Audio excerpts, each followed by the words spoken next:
Dans les pages de Psychologie Magazine, Amanda Sters est revenue sur ce traumatisme d'enfance qui a eu des répercussions sur ce qu'elle est devenue aujourd'hui et notamment sur son rapport aux autres. Amanda Sters vient de se mettre à nu dans les colonnes du dernier numéro de Psychologie Magazine, paru ce mercredi 26 juillet 2023 en kiosque.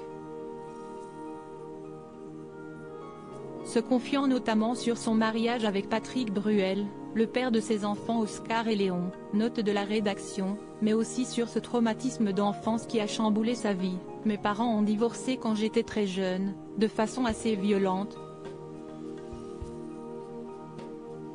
Ça pesait lourd sur mes épaules, j'étais assez mélancolique, assez triste, avec le sentiment que je n'avais pas le droit d'être une enfant. J'étais l'aînée, je devais m'occuper de mon frère et de ma sœur. Je n'ai pas toujours eu de loisirs, je crois, d'être à la place où j'aurais dû être.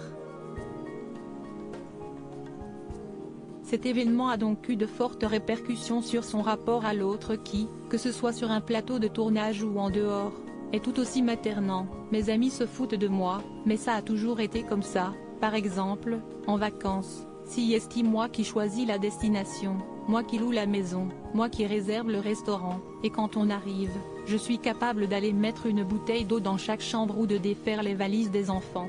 Si est trop, mais je ne peux pas faire autrement.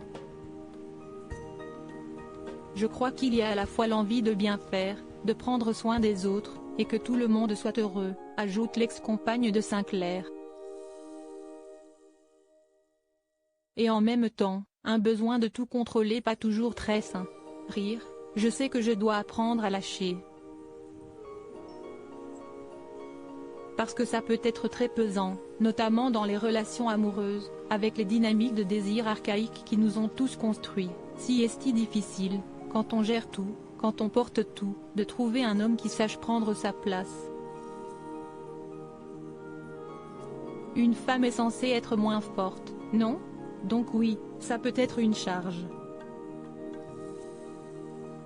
Et en même temps, si est moi qui me la fabrique, personne ne me demande rien. Des confidences assez touchantes de la part d'Amanda Sters, elle qui ne semble avoir aucun tabou. À noter que, toujours dans cet esprit de vouloir toujours tout contrôler, la réalisatrice vient récemment de traverser plusieurs milliers de kilomètres, elle habite à Los Angeles, ira pour faire la promotion à Paris de son film Promesse, qui sortira au cinéma le 9 août prochain.